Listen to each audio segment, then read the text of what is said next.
Not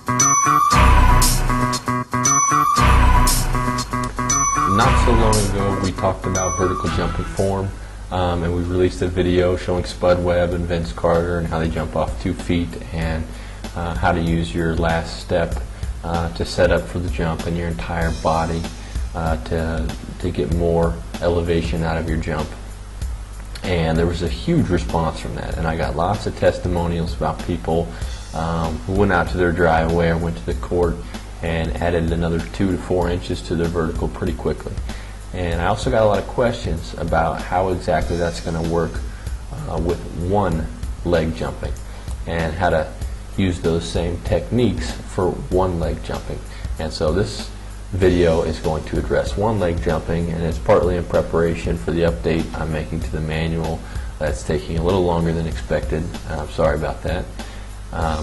But anyways, we're going to go over that in this video, and I just want to let you guys know as well that very soon I'm going to be interviewing world record, or at least was a world record holder in the squat, and knows a whole lot about training, has a PhD, and it's going to be an interesting interview. I'm really going to be able to ask some pretty complicated questions and get some interesting answers. But if you have any questions you'd like me to ask, go ahead and comment them below, and then on my interview with him this week I will ask your questions and post your answers on YouTube.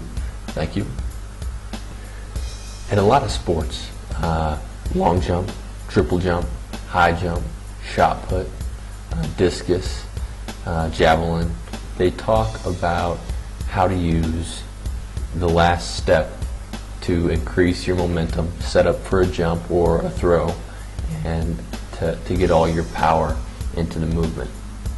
And in sports such as long jump, triple jump, and those others, they call this the penultimate step.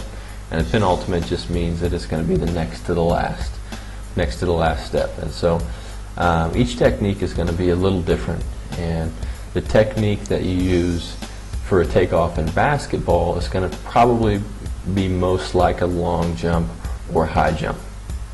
But it's going to be a whole lot less systematic.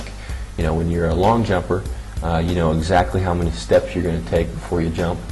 Same thing with a high jumper. You know exactly how many steps. You can count down your steps, and you know just about to an exact science how that's going to work out. And that's going to be a little different when you approach the rim as a basketball player, because you're going to be at different distances to the rim. You're going to be at different balances. You're going to have different speeds and approaches, and so this is going to vary. How you use your second to last step, your next to last step in approaching the rim is going to vary, and there's not going to be as exact of a science in using it, but you will benefit from knowing exactly how.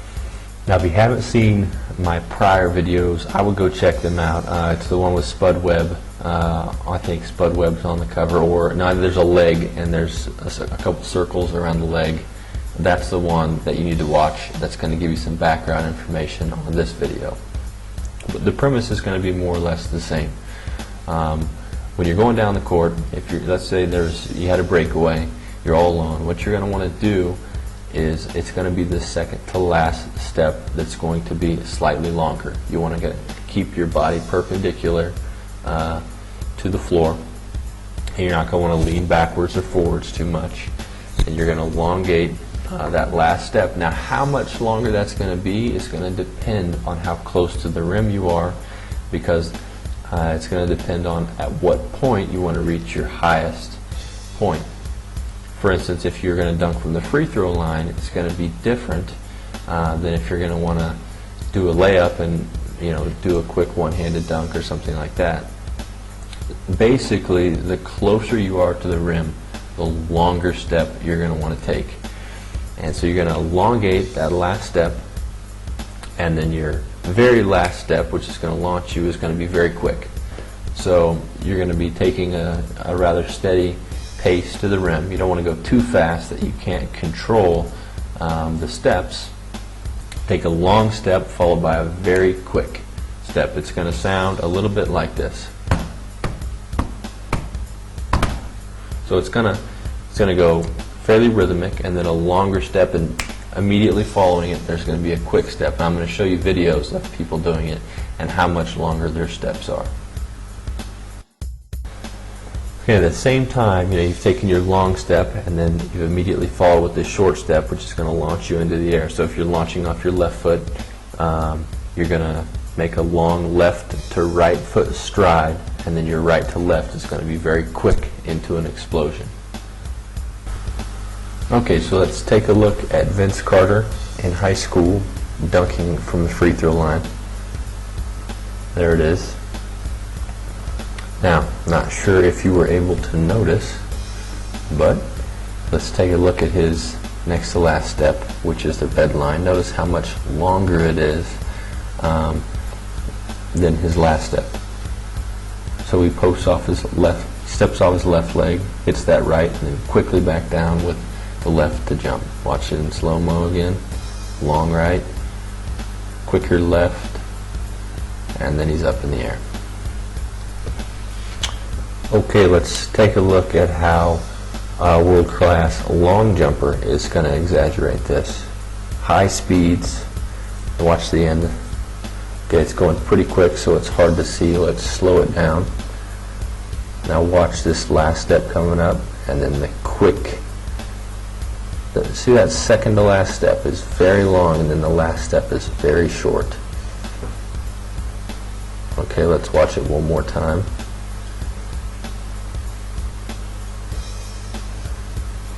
So he lowers the hips on that step. Here we got LeBron James. I love his one-step form. He's powerful. Okay, now see how his second to last step and his last step, the difference. Now watch it in action again. Very quickly on that last step again. So this lengthened next to last step and shortened very last step is something that most athletes and you are probably already doing intuitively, but being aware of it is going to help you to optimize it to get maximum height at the right time. And there are drills that you can do. One of the drills is simply doing power skips, which is just it's like regular skipping with an accentuated knee drive, and there's really going to be a quick left to right or right to left to teach you how to do the very last quick step. Another way to do it is to set up some hurdles.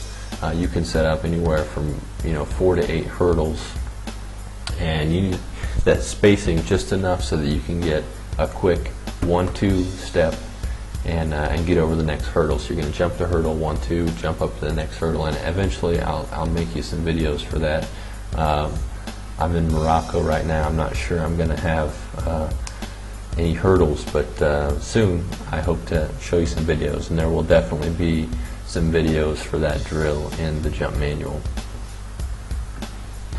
So basically with the demonstrations here combined with the information from the other form video, the first form video is going to help you to go to use your one leg form to get higher and further depending on what you're doing at the moment, and to get more out of your vertical jump. And there are some people who are able to take this one leg form and really practice it and really just until it becomes second nature for them, until they get a feel how to use it to maximize their explosive power, and they can gain upwards to 4 to even up to 8 inches on it. I've seen athletes gain a whole lot off of their form.